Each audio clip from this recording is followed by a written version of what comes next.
the mining folk, and your t-shirt tonight reminds me of a song. I know. I recognize it. About some stuff that went down, I think, in the hills not too far from here.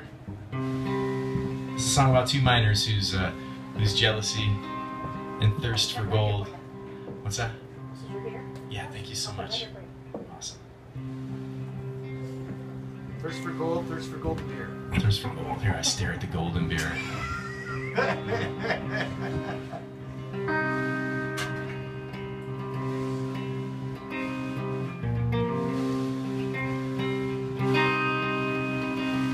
Well, my pistols were still smoking when I stumbled into town,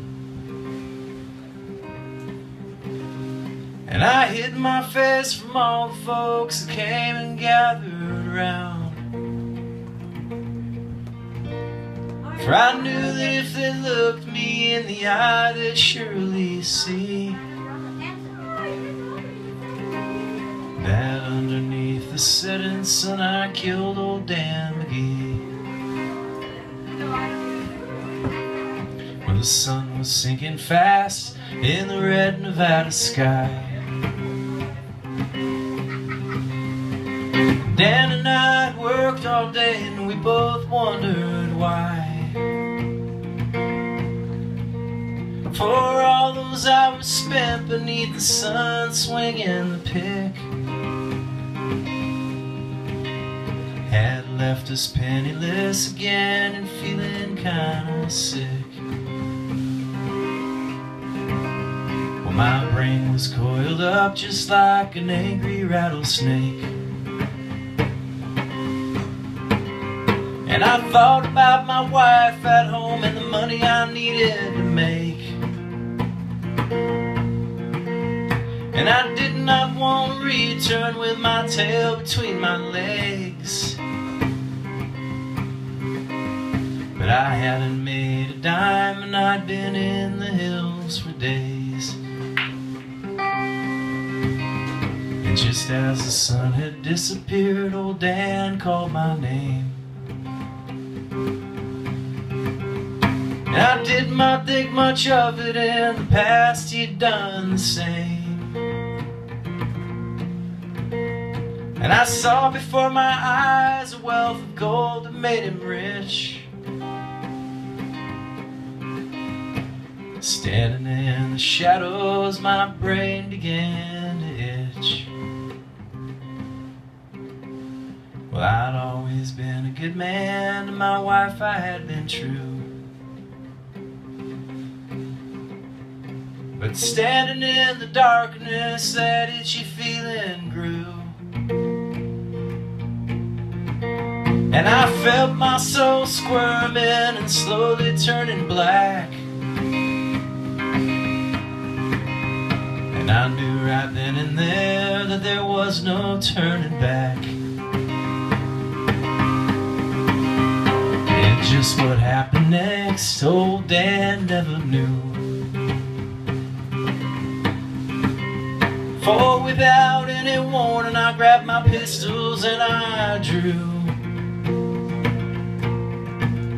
and I let go of a bullet that went right into his back, and he died under the setting sun with no time to react.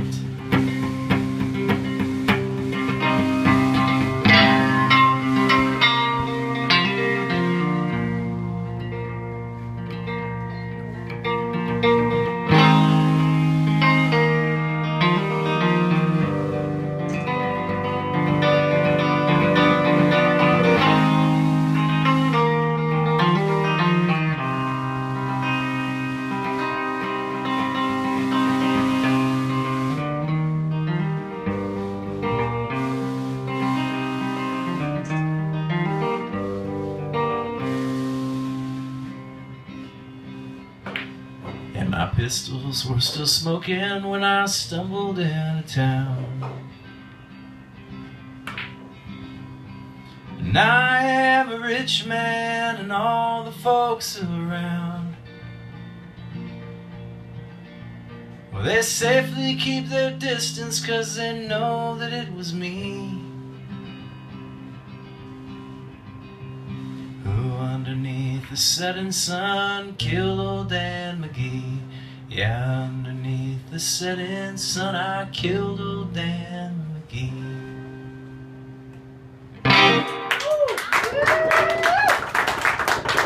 Thank you. Alright, show's over. You're going to jail, sir. It's just a story. It's a We storyteller. have it on record.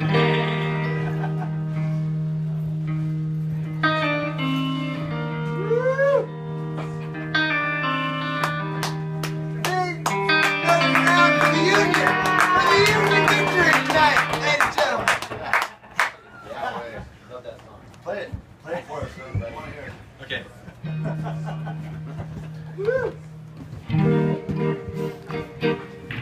So one time, a long time ago, I was playing in a band and playing in a bar out of town, away from home, long ways away from home.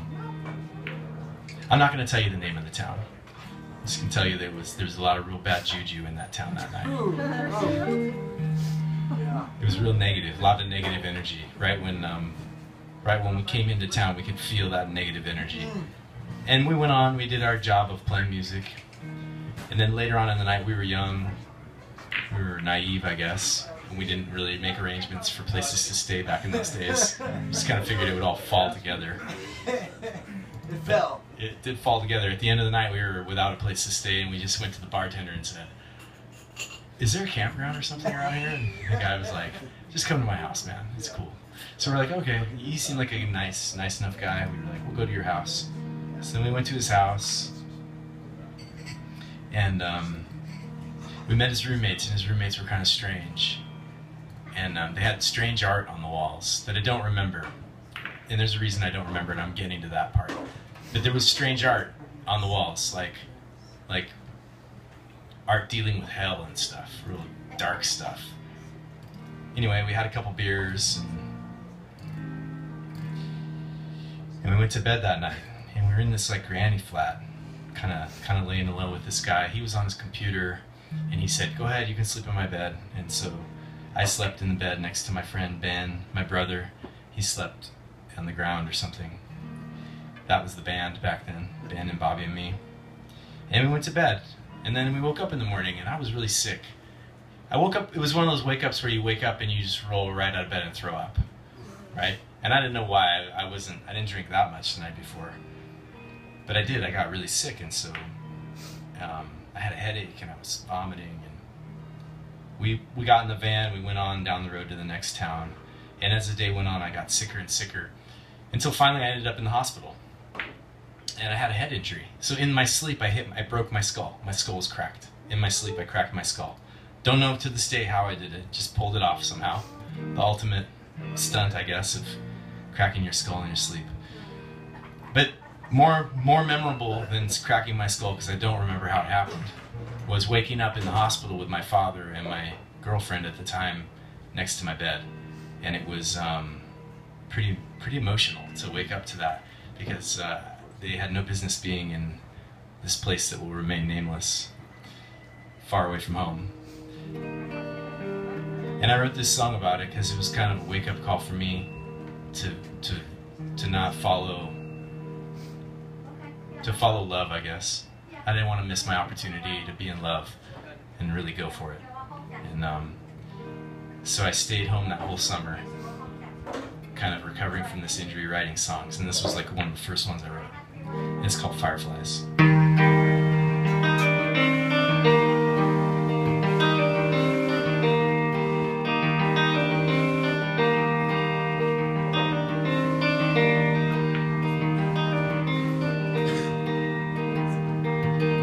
One more sleepy smile gets me out of bed.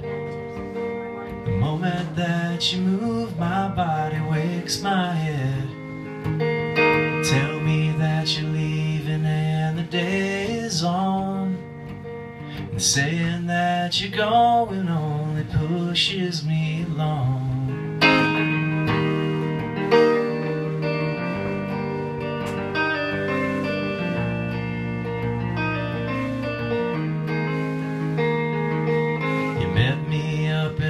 again when my brain went dead. Standing there beside me, passing time instead. I said I'd rather get out and toss these pills away than run out in the fields where the sunshine stays. Oh, those warmer times in late July, when the fireflies swarm your head, standing underneath the cottonwood where the moon it should rise again and crown you queen of these summer nights.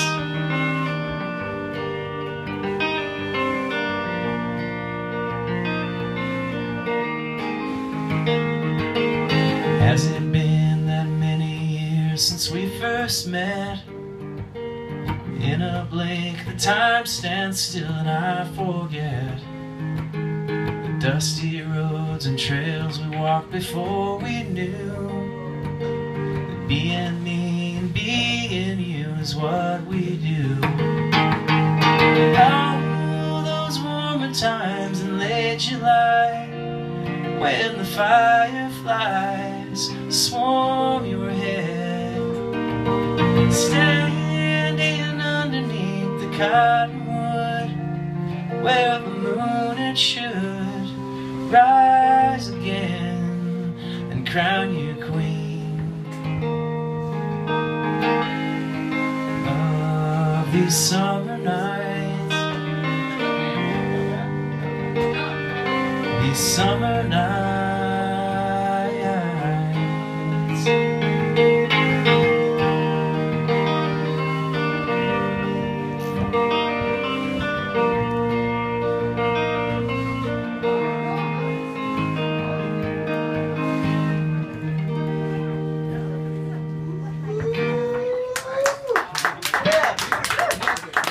Thank you. All right, you're back on the clock. Before